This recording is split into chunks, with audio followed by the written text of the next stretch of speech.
एक अच्छा वक्ता होने से पहले एक अच्छा श्रोता होना जरूरी है, और एक अच्छा वक्ता बेहतरीन कलाकार तब बनता है जब उसे श्रेष्ठ श्रोताओं का साथ मिलता है। तो एक बार आप सबके लिए जोरदार ताली।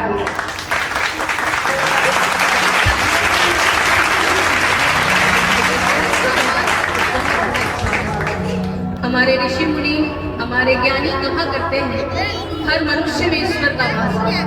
तो अगर आप सब में ईश्वर का वास है तो आप सबसे पहले आपके अंदर बैठे मेरे प्रभु को मुझे प्रणाम करना चाहिए। इस बटोरी के पुस्तक मेला में मातृभूमि, मेरी मातृभूमि है ये, यहाँ मेरी प्रारंभिक शिक्षा आरंभ हुई। मेरा विद्यालय सरस्वती शिशु विद्या मंदिर, जहाँ शिक्षा के साथ साथ संस्कार भी दिया जाता है। एक बार मेरे विद्यालय के लिए जोरदार तालियां।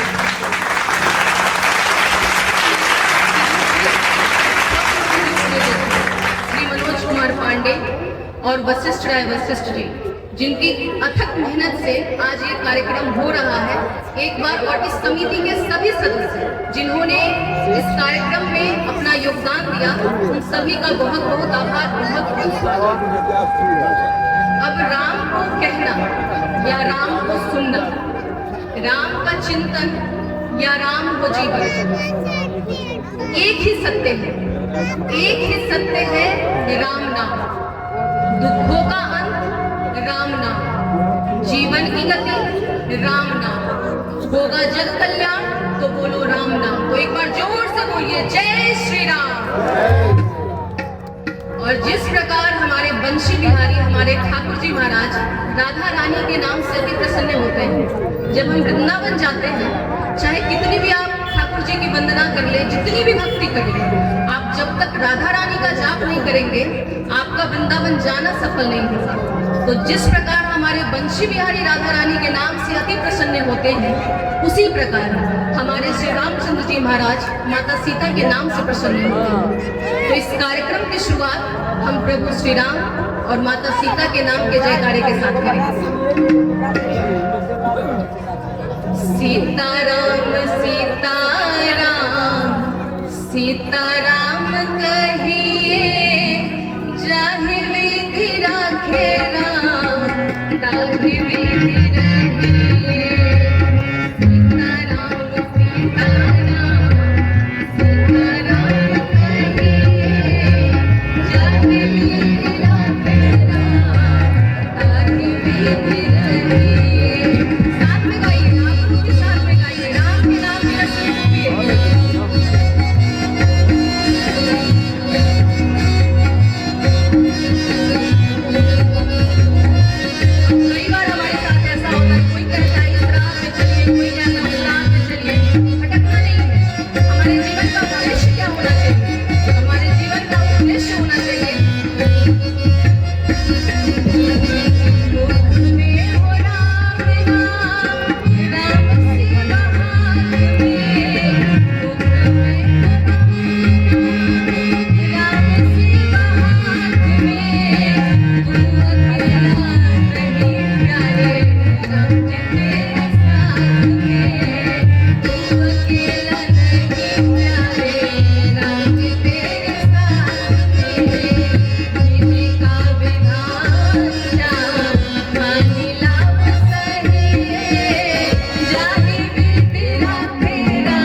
तालियों से स्वागत करेंगे तो हो सकता है श्री रामचंद्र जी यहाँ किसी रूप में आ जाए। तो राम के चरित्र की व्याख्या करना या राम को समझना, राम की कृतियों को गिनवाना या राम को अपने भाव से व्यक्त करना, तो एक कहावत है, जितनी मुख उतनी बातें, जो कि यहाँ काफी सटीक बैठती है। क्योंकि हमारे रामचंद्र जी महाराज जो हैं वो एक आईने की तरह है। जैसे यहाँ एक बड़ा सा आईना हो और हम सबको उस आईने में खुद को देखना है, और जितनी बार हम खुद को देखेंगे उतनी बार आईने की तस्वीर खींची जाएगी। अब मान के चलिए कि 500 लोगों ने उस आईने में देखा और 500 बार उस आईने की तस्वीर खींची गई। अब जब हम सारी तस्वीरों को एक साथ रखेंगे तो क्या सारी आकृतियां एक जैसी होंगी? क्या सारी तस्वीरें एक जैसी होंगी? नहीं ना। तो हमारे रामचंद्र जी जो हैं वो उस आईने की तरह हैं। हम जितनी बार रामचंद्र जी के व्याख्या करेंगे, उनके नाम का श्रवण करेंगे, रामायण को पढ़ेंगे, हमें कुछ नया समझ में आएगा, हमें कुछ नया सीखने को मिलेगा। इस बात को समझाने के लिए जब गोस्वामी तुलसीदास जी महाराज रामचरितमानस की रचना कर रहे थे तो उन्होंने मानस चौपाई लिखी। चौपाई क्या थी? सिया राम मैं सब जुग जानी, सिया राम मैं सब जुग जानी, करहु प्रणाम जोगी जुग पानी। अर्थात हर जगह भगवान है, हर किसी के भीतर राम है, हमें उन्हें हाथ जोड़कर प्रणाम करना चाहिए। ये मानस चौपाई लिखने के बाद महाराज जी अपने घर की ओर जाने लगे। रास्ते में उन्हें एक छोटा सा बालक मिलता है, उनसे कहता है महाराज जी इस रास्ते से आप आगे मत जाइए। महाराज जी कहते हैं क्यों भाई, क्यों नहीं जाऊं? तो बालक कहता है कि आगे एक बहुत बिगड़ैल बैल है जो लोगों को टक्कर मार रहा है और आपने तो लाल वस्त्र धारण कर रखा है। तुलसीदास जी महाराज कहते हैं, मन में सोचते हैं ये कल का बालक मुझे समझाएगा, सब में राम है, मैं इस बात को जानता हूँ, अगर वो बैल मेरे सामने आ जाएगा मैं उसे हाथ जोड़कर प्रणाम कर लूंगा और आगे बढ़ जाऊंगा। ऐसा सोचकर महाराज जी उसी रास्ते में आगे जाते हैं।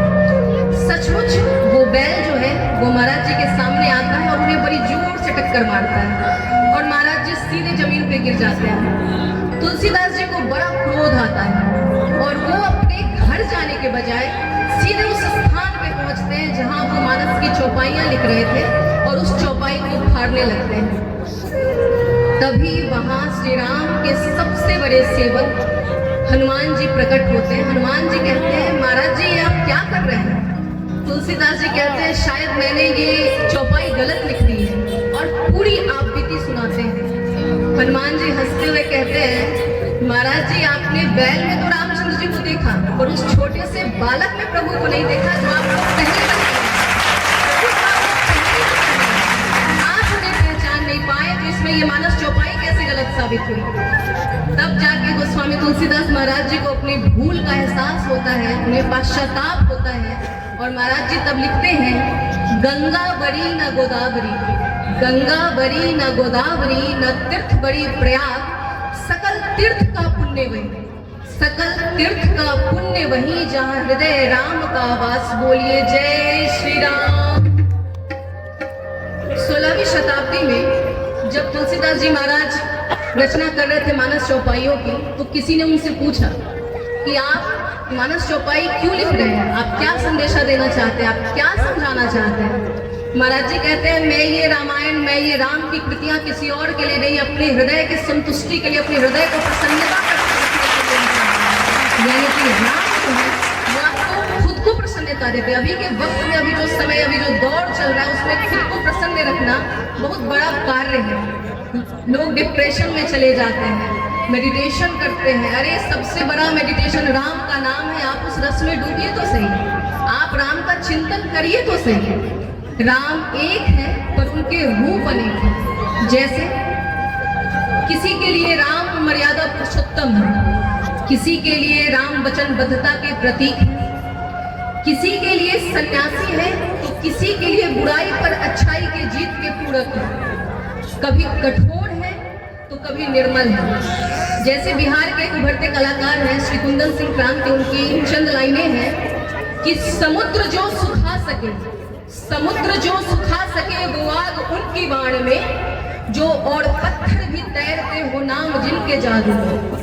और इस सादगी पे क्या लिखूं, ये सादगी पे क्या लिखूं, कलम मेरा लिखेगा क्या।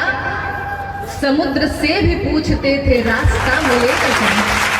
वीर ऐसे समुद्र को सिखा दूं, और निर्मल ऐसे जो समुद्र से भी पूछते थे रास्ता मिलेगा क्या। किसी के लिए वो ज्ञानी है जो अपने शत्रु के मृत्यु के पश्चात उसे हाथ जोड़कर उसका नमन करते हैं। किसी के लिए पराक्रमी है, किसी के लिए राम भक्ति है, किसी के लिए राम सृष्टि है। कण कण में राम है, क्षण क्षण में राम है, जन जन में राम है, राम राम राम है। बोलिए रामचंद्र की। अब रामायण के सबसे सुंदर पलों में हम चलेंगे। राम जन्म की कथा यहाँ से मैं शुरुआत करूंगी।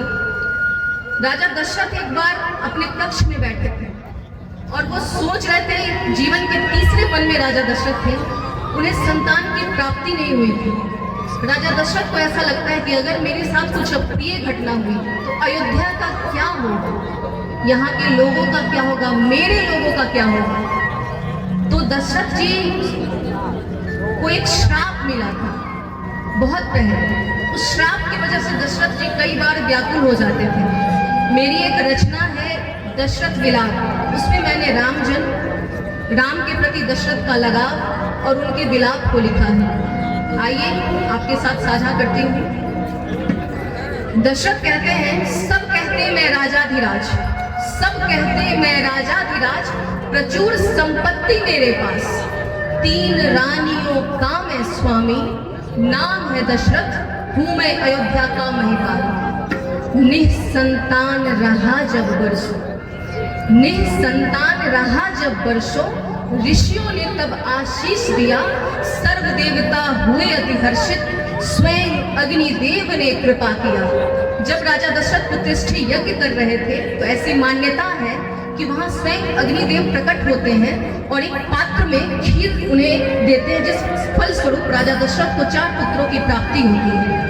तो वही राजा दशरथ कहते हैं कि 4 पुत्र नहीं मानो 4 धाम मिले, जब कठोर पुत्रेष्ठी यज्ञ किया। अब एक पिता के प्रेम को समझिए, एक पिता के भाव को समझिए, जो वर्षों से निसंतान है और उसे संतान की प्राप्ति हुई, और संतान भी कैसा, तो प्रभु श्री राम के रूप में। मन था आह्लादित आंखों में अश्रु, जब देखा स्वयं प्रभु ने जन्म लिया, कुछ सुध न रहे भूला सब कुछ, कुछ सुध न रहे भूला सब कुछ, जब गुरु वशिष्ठ ने राम कहा। ये राम नाम की महिमा है। एक राजा अपना सुध बुध खो बैठता है क्योंकि उस वक्त वो अयोध्या का नरेश नहीं, राम के पिता है, इसलिए वो अपना सुध बुध खो बैठते हैं। सारी सृष्टि मेरी बाहों में। जब सर्वप्रथम पहली बार जब राजा दशरथ अपने पुत्र को अपनी बाहों में, अपनी गोद में लेते हैं, तो राजा दशरथ की मनोभावना को मैंने अपने शब्दों से लिखा। सारी सृष्टि मेरी बाहों में, जब बाल्य प्रभु को गोद लिया, रहूंगा आभारी सदा मैं कौशल्या, रहूंगा आभारी सदा मैं कौशल्या, जो तुमने ऐसा पुत्र दिया। इन पंक्तियों पर तुलसीदास जी महाराज अपने रामचरितमानस में बहुत सुंदर दोहा लिखे हैं, चौपाई लिखे हैं। भय प्रकट कृपाला दीन दयाला, कौशल्या हितकारी, भय प्रकट कृपाला दीन दयाला, कौशल्या हितकारी, हर्षित महतारी अद्भुत रूप विचारी, लोचन अभिरामा तनु तनु श्यामा, निज आयुध भुज चारी, भूषण वनमाला नयन विशाला, शोभा सिंधु खरारी। ऐसा वर्णन है कि जब प्रभु जन्म ले रहे हैं, प्रभु के 4 हाथ हैं, विशाल नयन है। माता कहती है, प्रभु जो ऋषि मुनियों के लिए भी दुर्लभ है, वर्षों जो तपस्या में लीन है, वो भी आपके क्षणिक एक दर्शन के लिए ललायित है। आप मेरे गर्भ से जन्म लिए हैं, ये मेरे पूर्व जन्म के कौन से संस्कार है, कौन सा मेरा फल गर्भ से जन्म लिए हैं तो आपको एक बालक के रूप में आना होगा। प्रभु कहते हैं बालक के रूप में कैसे आए? भाई हम तो छोटे से रूप में आए हैं। तो माता कहती है कि आपकी 4 भुजाएं हैं प्रभु, बालकों के 4 भुजाएं नहीं होती। बालक जन्म के महिलाएं बैठी है, वो क्या कहेंगी? तब प्रभु रोना शुरू करते हैं। अब राम जन्म हो गया।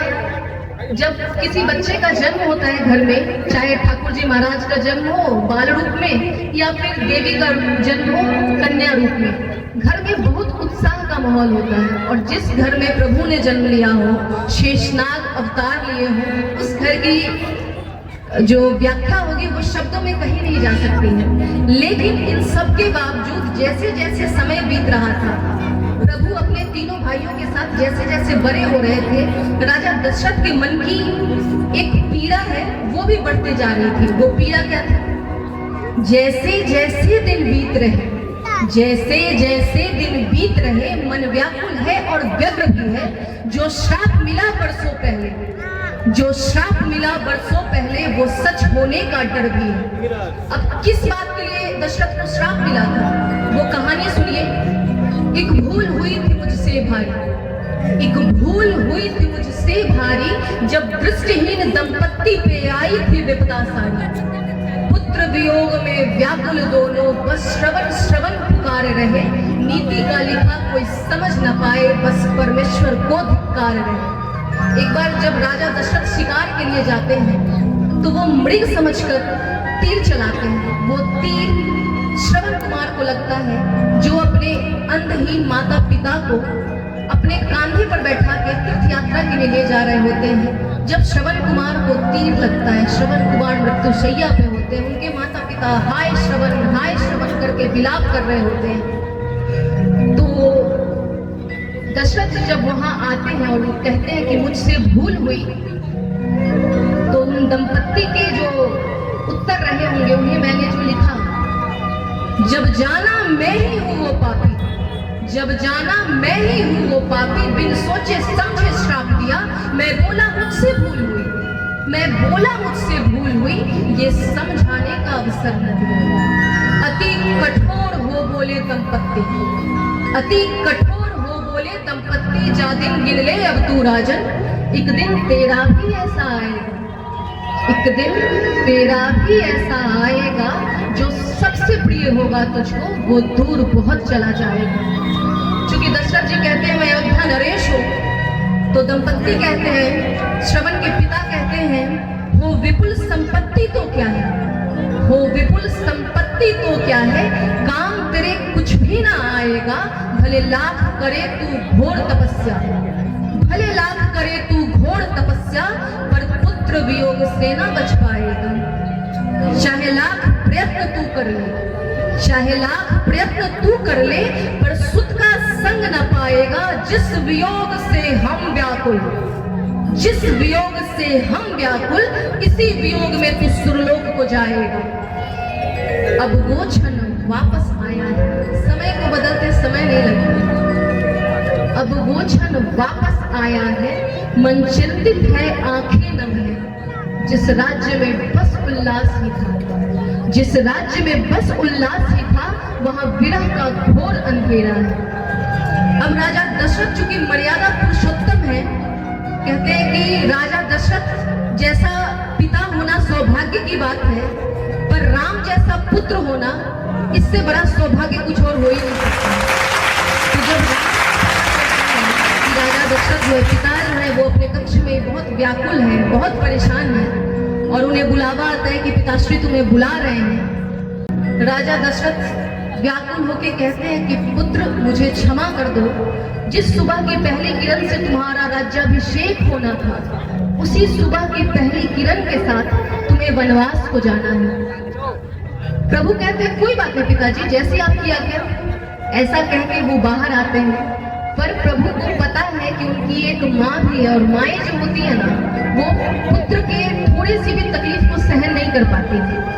तो इसके बाद राजा राम जो है वो अपनी माँ के कक्ष में जाते हैं और माँ से कहते हैं कि माँ, पिता ने मुझे कल एक बड़ी उपलब्धि दी है, माँ कहती है मुझे पता है कल तेरा राज्याभिषेक है।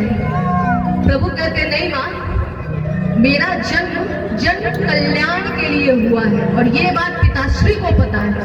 तो पिताजी ने कहा कि साम्राज्य तो कोई संभाल लेगा, आप जो है वो वन का राज्य संभालिए, तो मैं कल वन का राज्य संभालने जाऊंगा। कौशल्या को कुछ अनुभूति होती है, जब वो बाहर जाती है उन्हें सब कुछ पता चलता है, बहुत दुखी होती है और वो अपने पति के कक्ष में जाती है और दशरथ से कहती है कि प्रभु महाराज जी आपने तो मेरे साथ छल किया, मेरे पुत्र के साथ छल किया। जो पुत्र आपको प्राणों से प्यारा था आपने उसको खुद से दूर कर दिया। आप साम्राज्य नहीं देते, आपने उसको खुद से दूर कर दिया, अपने प्राणों से दूर कर दिया। राजा दशरथ बिलख पड़ते हैं, रो पड़ते हैं और हाथ जोड़कर नमन करते हैं, कौशल्या को माफी मांगते और कहते हैं जिसे प्रेम किया सबसे ज्यादा, जिसे प्रेम किया सबसे ज्यादा, 2 वर हेतु वरदान दिया, एक वर में मांगा भरत हेतु साम्राज्य, एक वर में मांगा भरत हेतु साम्राज्य, दूजे ने मेरे प्रिय को मुझसे दूर किया। जब एक बार राजा दशरथ युद्ध के लिए जाते हैं तो उन्हें सबसे प्रिय कैकेयी थी, तो कैकेयी को वो कहते हैं कि कोई 2 वर मांगो। कैकेयी कहती है समय आने पे बताऊंगा। और जब मंथरा के द्वारा उनकी बुद्धि भ्रष्ट की जाती है तो पहले वर में अपने पुत्र भरत के लिए साम्राज्य और दूसरे वर में राम के लिए 14 वर्ष का वनवास मांगती है। राजा दशरथ कहते हैं मांगा होता यदि प्राण मेरा, अरे मांगा होता यदि प्राण मेरा, हंसते हंसते मैं दे देता, मेरा सर्वस्व तो राम ही है, मेरा सर्वस्व तो राम ही है, रघुनंदन बिन इस जीवन का अब मोल ही क्या।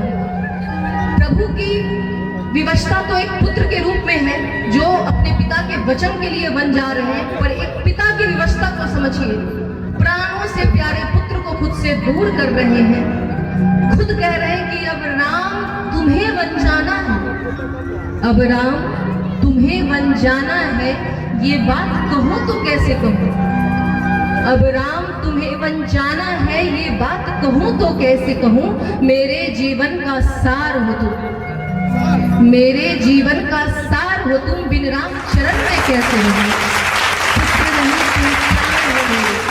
जन्मों के पुण्यों का वरदान हो मेरे, जो सम्मुख तुमको ना देख सकूं, ये सृष्टि फिर किस काम के मेरे।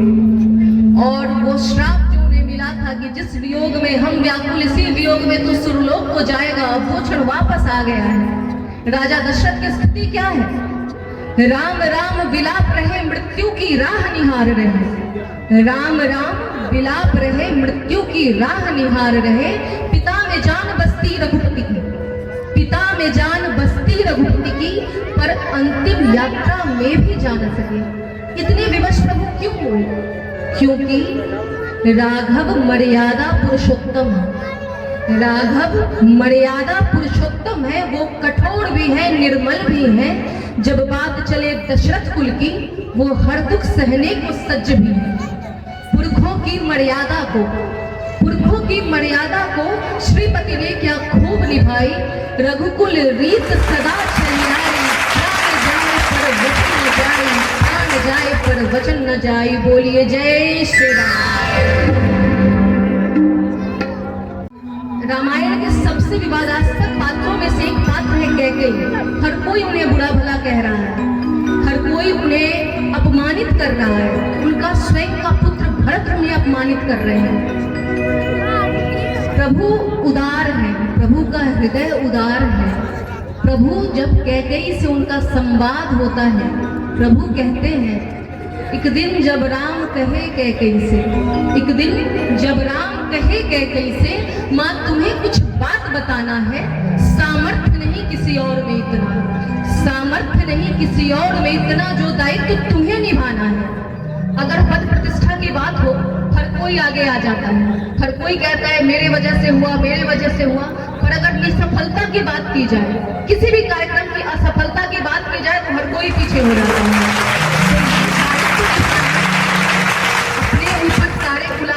ले लेना इतना सरल नहीं है। श्री राम कहते हैं मैं जानू मैं जानूं तुम्हें मैं सबसे प्रिय हूँ, किंतु संसार को भरत बताना है, बड़ी मुश्किल है सब कुछ सह लेना, बड़ी मुश्किल है सब कुछ सह लेना, है सौगंध मेरी इस वचन को तुम्हें निभाना है, इस जग में जिस उद्देश्य से जन्मा।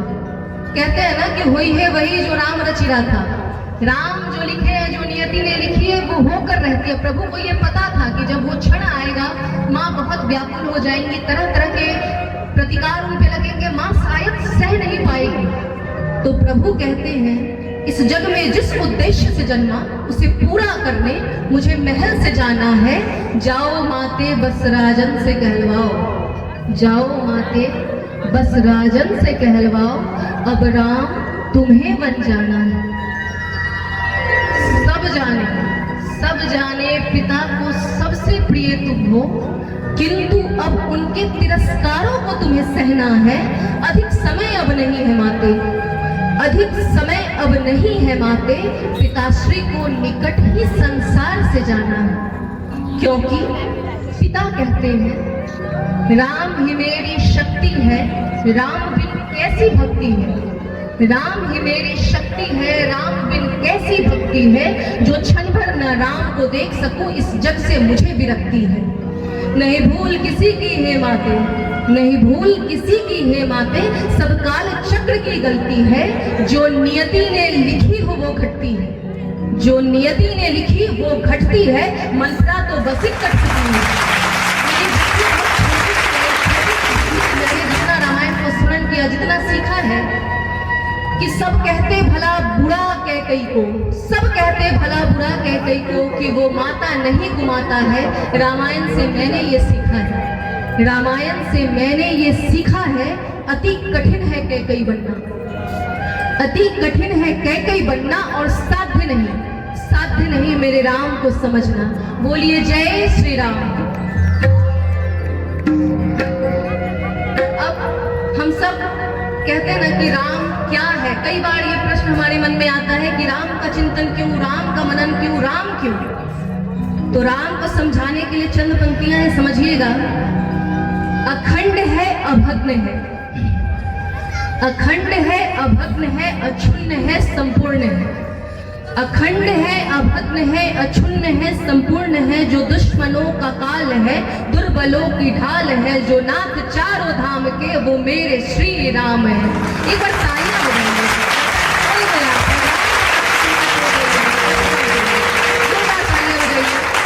ऋषियों का जो बल बने, ऋषियों का जो बल बने, दैत्यों का जो वध करे, जो प्रण लिया निभा सके, कोई कष्ट न डिगा सके, जिनसे अहिल्या का उद्धार है, जिनसे अहिल्या का उद्धार है, वो मेरे श्री राम है। हर ओर यही शोर है, ट्रेंड कर रहे हैं राम जी, हर ओर यही शोर है, श्री राम चारों ओर है, जिनसे अयोध्या का उद्धार है, वो मेरे श्री राम है। मेरे नाथ अंधकार है, मेरे नाथ बिन अंधकार है, उनके नाम से प्रकाश है, जो कष्ट पड़े वो करुणा निधान है, दुष्टों के लिए जो महाकाल है, जिनसे पापियों का अंत है, वो मेरे श्री राम है, वो मेरे श्री राम के हृदय में जब हम रामायण का पाठ करते हैं, स्मरण करते हैं, तो कुछ पात्र राम को सबसे प्रिय हैं। राम जब हनुमान से मिले, सुग्रीव से मिले, विभीषण से मिले, तो वो सबसे कहते हैं कि तुम मेरे भरत जैसे भाई हो, तुम मेरे भरत जैसे भाई हो। लक्ष्मण साथ में है, पर वो किसी से नहीं कहते कि तुम मेरे लक्ष्मण जैसे भाई हो, वो सबसे कहते हैं कि तुम मेरे भरत से भाई हो। तो भरत सा त्याग जो कर सके, क्या तुलना की जाए दोनों भाइयों की, राम राज्य की क्या तुलना की जाए। इस समाज को राम के नाम को सुनना, श्रवण करना, राम के पदचिन्हों पे चलना कितना जरूरी है। एक भाई जो पिता की आज्ञा के लिए अपना पूरा साम्राज्य छोड़ के चला गया, दूसरा भाई जिसे ये ज्ञात है कि सिंहासन पे भैया का स्थान है, वो 14 वर्षों तक उनका इंतजार किया पर सिंहासन की गद्दी पर नहीं बैठा। ऐसे हमारे भरत, तो भरत सा त्याग जो कर सके, राम उसी को भाए। भरत सा त्याग जो कर सके राम उसी को पाए, लक्ष्मण सा जो तप करे राम के मन में समाए। जो प्रतिव्रता हो यदि पतिव्रता हो तो कोई सीता जैसी, राजमहल न उसे सुभाए ऋषियों सा जीवन जिए, ऋषियों सा जीवन जिए बस राम नाम धुन गाए, बस राम नाम धुन गाए। अब अगर यहाँ प्रभु प्रकट हो जाते हैं, हम सबसे कहेंगे कि कुछ वर मांगो, शायद लिस्ट बहुत बड़ी हो जाएगी, बहुत लंबी हो जाएगी। अगर ऐसा मौका मिले राम से कुछ मांगने का, ऐसा सौभाग्य मिले, हम क्या मांगेंगे जिससे पूरे समाज का उद्धार हो? ऐसा क्या मांगना है जिससे पूरे समाज का उद्धार हो? तो एक बहुत प्यारा सा भजन है, हम उस भजन पे आते हैं। नगरी हो अयोध्या सी, रघुकुल सा घराना हो, चरण हो राघव के जहाँ मेरा ठिकाना हो, चरण हो राघव के जहाँ मेरा ठिकाना हो। अगर बड़ी चतुराई से प्रभु से समस्त सुखों को मांग लेना है, रघुकुल सा घराना हो, चरण हो राघव के जहाँ मेरा ठिकाना हो, चरण हो राघव के जहाँ मेरा ठिकाना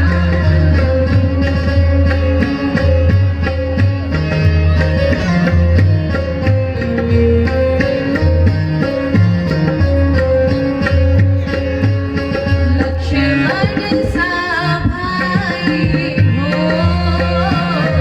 कौशल्या से माई हो,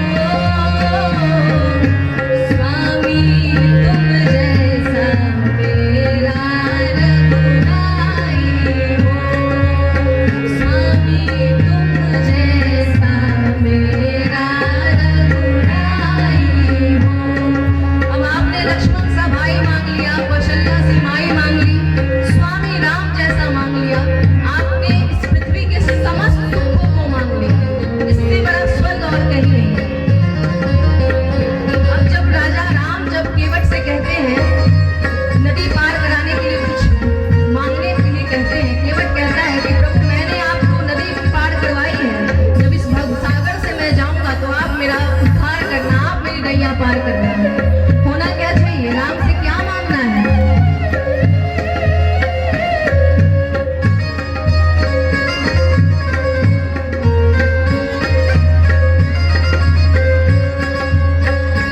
मेरी जीवन नैया हो, प्रभु राम खेवैया हो, मेरी जीवन नैया हो, प्रभु राम खेवैया हो, राम कृपा की सदा मेरे सर छैया हो, राम कृपा की सदा मेरे सर छैया हो। नगरी हो अयोध्या सी, रघुकुल सा घराना हो, चरण हो राघव के जहाँ मेरा ठिकाना हो, चरण हो राघव के जहाँ मेरा ठिकाना हो, चरण हो राघव के जहाँ मेरा ठिकाना हो।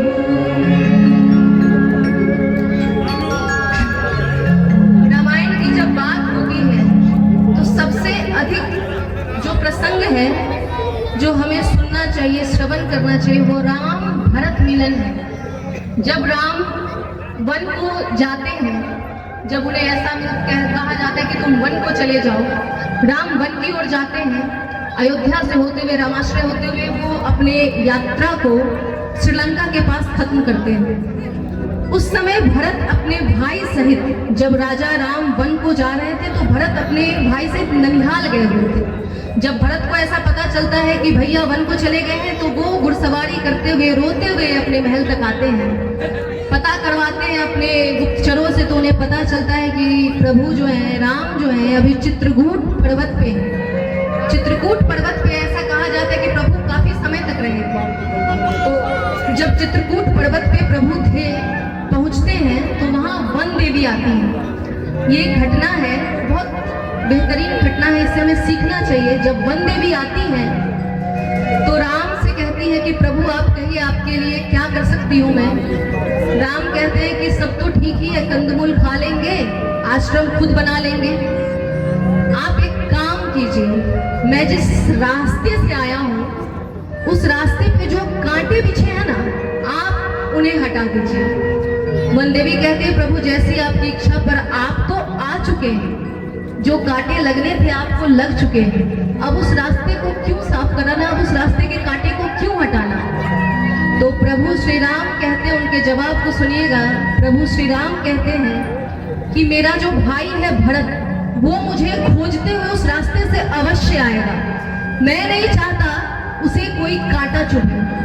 तो एक बात कहूं, यदि आप रुष्ट न हो तो प्रभु एक बात कहूं, क्या दशरथ नरेश, क्या अयोध्या नरेश इतने कमजोर है, इतने कोमल है? क्या चतुरंगिनी सेना के सेनापति इतने कोमल है कि कांटा लग जाने से उन्हें कष्ट होगा? क्या राम के छोटे भाई इतने कोमल हैं कि एक कांटा लग जाने को वो सहन ना कर सके? राम कहते हैं वन देवी, मेरा भाई जो है ना भरत, वो इतना वज्र है, इतना कठोर है कि अगर इंद्र भी अपना वज्र उस पे चला दे तो उसके सीने से लग के वो वज्र टुकड़े टुकड़े हो जाए। पर चूंकि वो मेरा भाई और मेरे प्रति उसका अनंत प्रेम है, वो जब उस रास्ते से आएगा और उसे अगर एक भी कांटा छुप जाए ना तो उसका हृदय छलनी छलनी हो जाएगा कि मेरे कारण मेरे भैया को कांटों का सामना करना पड़ा, कांटा चुभा। ये स्थिति थी भरत की, ऐसे थे हमारे भरत। अब राजा राम जो है वो युद्ध पे जा रहे हैं, युद्ध हो रहा है और मेघनाद के बाण से जब लक्ष्मण को मूर्छा आ जाती है, खुद शेषनाग के अवतार है पर चूंकि मूर्छा आ गई है, राम विलाप कर रहे हैं। राम कह रहे हैं कि इस भाई के सहारे मैं यहाँ तक आया, मैं अयोध्या इसके बिना कैसे जाऊंगा। राम विलाप करते हुए, राम को विलाप करते हुए देख पूरी सेना में भगदड़ मच जाती है कि प्रभु विलाप कर रहे हैं, लक्ष्मण मूर्छित सोए हुए हैं।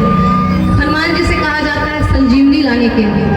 हनुमान जी संजीवनी लाने जाते हैं, अर्धरात्रि हो चुकी है। राम कहते हैं वहाँ राम लक्ष्मण ही निहारी, बोले वचन मनुज अनुसारी।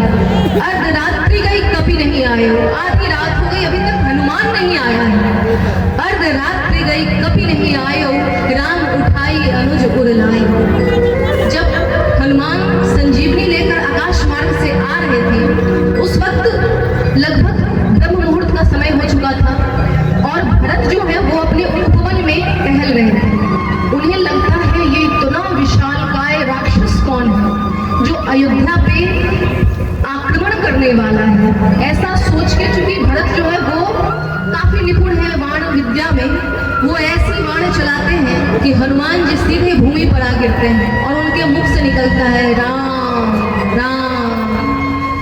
अब भरत को बड़ा आश्चर्य होता है कि ये कौन है जिसके मुख से राम निकल रहा है, राम का नाम निकल रहा है। वो दोनों हाथ जोड़ कर कहते हैं कि प्रभु आप कौन हैं और आपके मुख से राम का नाम क्यों निकला। तो हनुमान जी कहते हैं कि मैं प्रभु श्री राम का दूत हूँ, उनका सेवक हूँ। लंकापति रावण से प्रभु का युद्ध चल रहा है और मेघनाद के बाण से भ्राता लक्ष्मण को मूर्छा आ गई है। उनके उपचार के लिए, औषधि के लिए मुझे संजीवनी लाना था। चूंकि मैं असमंजस में था इसलिए मैं पर्वत सहित प्रभु के पास संजीवनी ले जा रहा हूँ। अब भरत बड़े प्रसन्न होते हैं, ये जानते हुए कि उनका भाई मूर्छित है, पर वो इसलिए प्रसन्न हो रहे हैं कि राम से जुड़ा कोई इंसान उन्हें मिला, वो उसका सानिध्य पा सके। वो उन्हें गले से लगाते हैं और कहते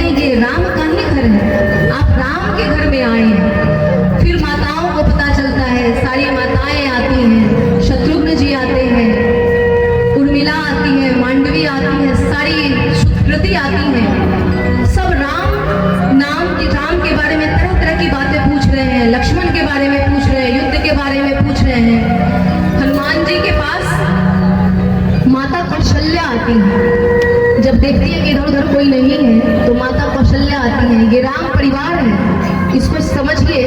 माता कौशल्या पहले आती है और कहती है कि पुत्र मेरा एक काम करोगे। हनुमान जी हाथ जोड़ के कहते हैं जी माता बस आप आदेश करें। तो कौशल्या कहती है कि मेरे राम से कहना कि अगर लक्ष्मण सहित वो ना आ सके तो 14 वर्ष नहीं, वो अपने जीवन में कभी अयोध्या ना आए। ऐसा कहकर वो चली जाती है। उनके जाने के पश्चात सुमित्रा माँ आती है। अब देखिए कैसा परिवार है, जहाँ हम सब अगर छोटे से भाई में अगर बंटवारे की बात, तो उनके भाई उनके बच्चों से हमारा मनमुटाव हो जाता है कि वो तो उसका बेटा है।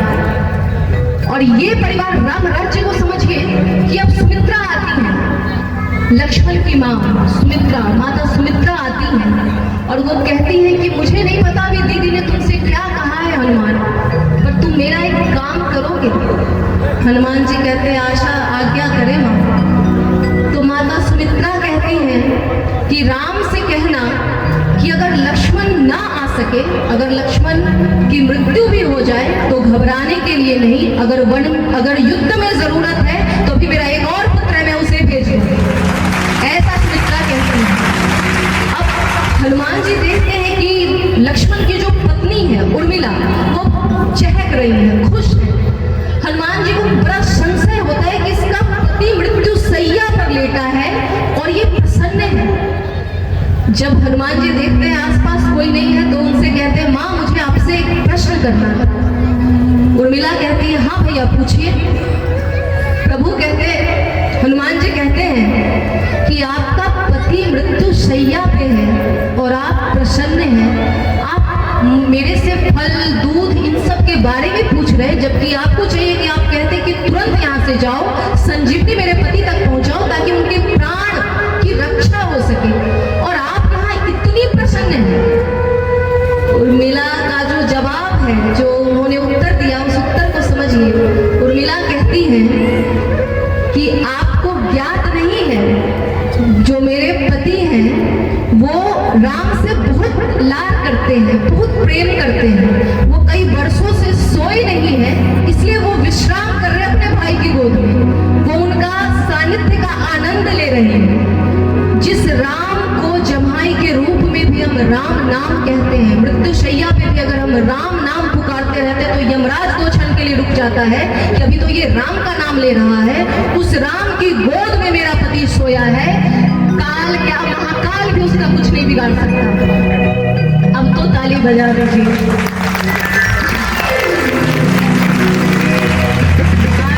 कहना पड़ता है, बोलिए श्यामल रामचंद्र की।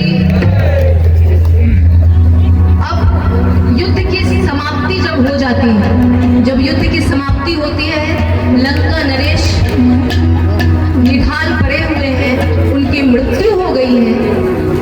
मंदोदरी को जब ऐसा पता चलता है कि मेरे पति के प्राण पखेरु उड़ चुके हैं, तो मंदोदरी रणभूमि की तरफ आती है विलाप करते हुए। उस समय महिलाओं का रणभूमि में आना वर्जित था, चूंकि लंका में कोई बचा ही नहीं था जो मंदोदरी को रोकता।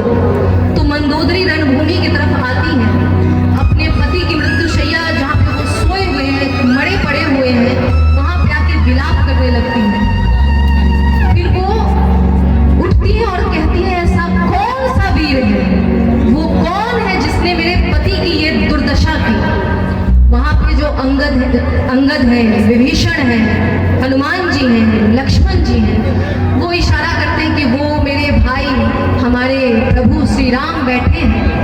श्री रामचंद्र जी महाराज जब युद्ध खत्म होता है, एक छोटे से टीले पे जाके बैठे हुए हैं।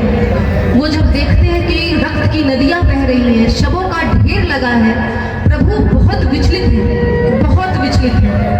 प्रभु को लगता है ये क्या हो गया, कितनी हानि हो गई। प्रभु बहुत विचलित है ये देख के कि लोगों के साथ इतना बुरा हो गया।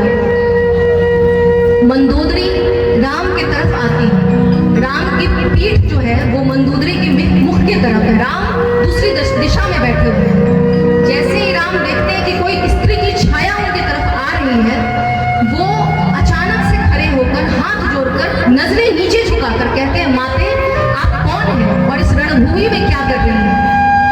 मंदोदरी स्तब्ध हो जाती है। मंदोदरी स्तब्ध हो जाती है ये सुन के, जब उनके लिए राम माता का संबोधन करते हैं। मंदोदरी कहती है कि मैं एक बार उस वीर से मिलना चाहती थी जिसने मेरे पति को मृत्युशैया तक पहुंचाया, क्योंकि मेरे पति इस पृथ्वी पर सबसे ताकतवर हैं, बहुत ज्ञानी हैं, और मेरे पति की ये दुर्दशा जिसने की, मैं उस वीर से मिलकर मेरे पति और उस वीर के अंतर को समझना चाहती थी। प्रभु राम कहते हैं, माँ आपने क्या समझा, क्या अंतर है? मंदोदरी उत्तर देती है कि एक मेरा पति था जो छल से दूसरे की पत्नी को घर ले आया, और एक आप है, एक तुम हो राम जो दूसरी स्त्री की छाया को भी माँ कह के पुकारते हो। ये अंतर है मेरे पति और तुम में। तुम्हारी जीत भी सुनिश्चित थी, तुम्हारा जीतना तय था, क्योंकि तुम राम हो, मर्यादा पुरुषोत्तम हो। उसके बाद जब युद्ध समाप्त होता है, अयोध्या में 14 वर्ष का वनवास पूरा करके प्रभु आते हैं, तो अगर हम छोटा सा मैच होता है या फिर हम अपने किसी प्रिय नायक को देखते हैं तो कितने प्रफुल्लित हो जाते हैं, छक्के चौके लगाते हैं, लगता है जैसे हम हैं वहां पे, कितने खुश हो जाते हैं। उस समय सोचिए कि सबके नायक राम थे, लंका नरेश को हरा के आ रहे थे, 14 वर्ष के वनवास के पश्चात आ रहे थे। उस समय अयोध्या में क्या हर्षोल्लास रहा होगा, उस पल को समझिए। हर कोई इतना खुश है, हर कोई बहुत प्रसन्न है, प्रभु के स्वागत में है।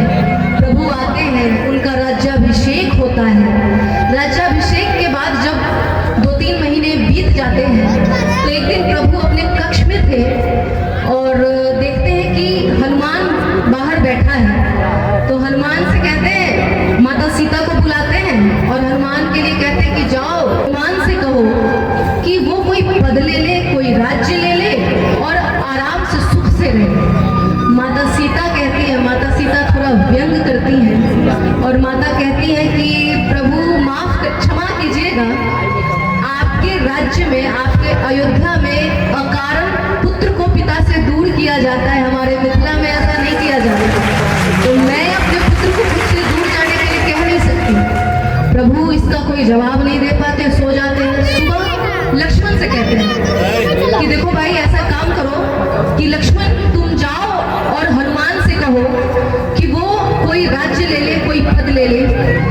लक्ष्मण कहते हैं कि भैया आप खुद से दूर होने के लिए हनुमान को एक तो कह रहे हैं, ऊपर से मेरे द्वारा कहना चाह रहे हैं, कहलवाना चाह रहे हैं। मेरे जो प्राण है वो आपके और हनुमान की वजह से है, मुझसे ये ना हो पाएगा।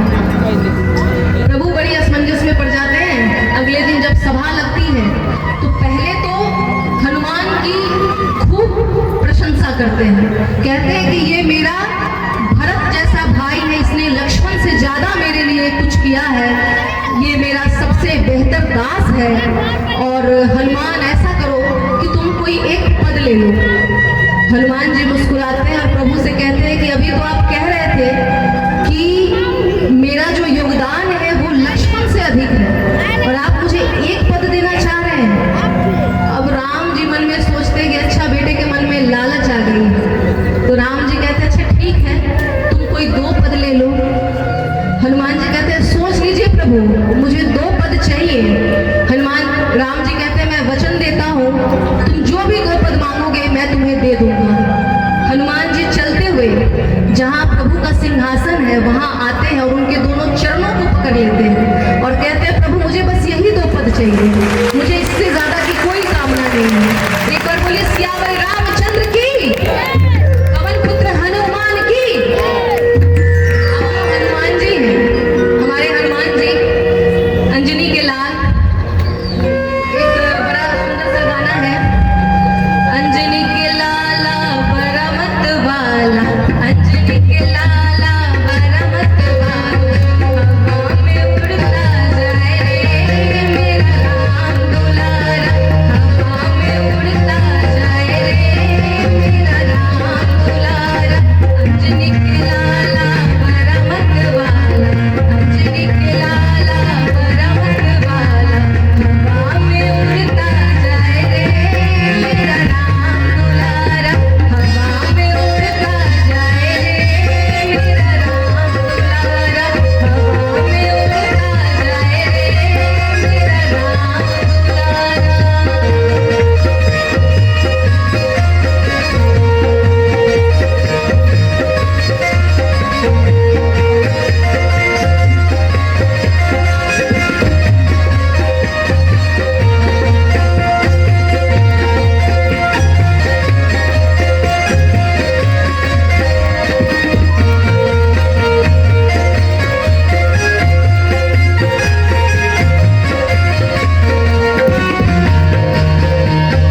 निवेदन है, जब कभी परिस्थिति बहुत विपरीत हो जाए, आम बात है, मनुष्य है, उतार चढ़ाव लगा रहे हैं, तो जब कभी परिस्थिति विपरीत हो जाए, आने वाले कल की बहुत फिक्र सताए, जब सामने कोई अपना ना दिखे, कोई अपना ना दिखे, जीवन बहुत बेरंग लगने लगे, तो एक विचार मन में लाइए, एक विचार मन में लाइए, पूरी श्रद्धा से इन पंक्तियों को गुनगुनाइए, पूरे विश्वास के साथ अपने आराध्य को सुनाइए, संपूर्ण जोश के साथ मेरे साथ गाइए। है विपदा अति घनघोर तो क्या, कोई भी जो संकट है उसको डट के कहिए, है विपदा अति घनघोर तो क्या, वो संकट यदि प्रतिक्षण तो क्या, यदि कोई साथ नहीं तो क्या, यदि बाधा है पग पग तो क्या। जो अंतर मन से एक बार कहे, अंतर मन से एक बार कहे, बस राम राम जय राजा राम, कष्टों को हरने आएंगे, पवन वेग से आएंगे, कष्टों को हरने। हनुमान बोलिए जय सिया राम, जय जय सिया राम। है हनुमंत सदा हितकारी, है हनुमंत सदा हितकारी, युगों से भक्तों के सुखकारी, जिस घर में राम का नाम न हो, लंका दहन याद है ना, तो जिस घर में राम का नाम न हो, करते विनाश जैसे लंका जारी। बोलिए जय सिया राम, जय जय सिया राम, जय सिया राम, जय जय सिया राम। जो शिव के रुद्र अवतार है, जो शिव के रुद्र अवतार है, मां अंजनी के जो लाल हैं, जो दुष्टों के लिए काल है, वो राम भक्त हनुमान है। तो बोलिए जय सिया राम, जय जय सिया राम, जय सिया राम, जय जय सिया राम। अब चूंकि जो मुझे समय दिया गया था वो 1 ही घंटे का था, और वो समय सारणी अब समाप्त हो गई है। यहाँ आने का जो महत्व है, यहाँ आके राम कथा कहना, मेरा जन्म इस धरती से हुआ है, राम के लिए आपके बीच आई है, तो ये कोई बहानेबाजी नहीं कि मेरे पास वक्त नहीं है, समय नहीं है, राम का नाम कहने के लिए समय नहीं है। आप वक्त निकालिए, आपके पास वक्त ही वक्त होगा, क्योंकि जब जाना है ना, सज धज कर जिस दिन मौत की शहजादी आएगी, न सोना काम आएगा न चांदी आएगी। तो जो वक्त है, वक्त रहते राम का नाम लीजिए। और इस समाज को ये कहना जरूरी है कि जितना हो सके राम नाम में रमिए, राम के रस को ग्रहण करिए, और अपने इतिहास से जुड़िए, अपने इतिहास से जुड़िए। और मैं अब इस मंच को समापन करूंगी शांति पाठ के साथ।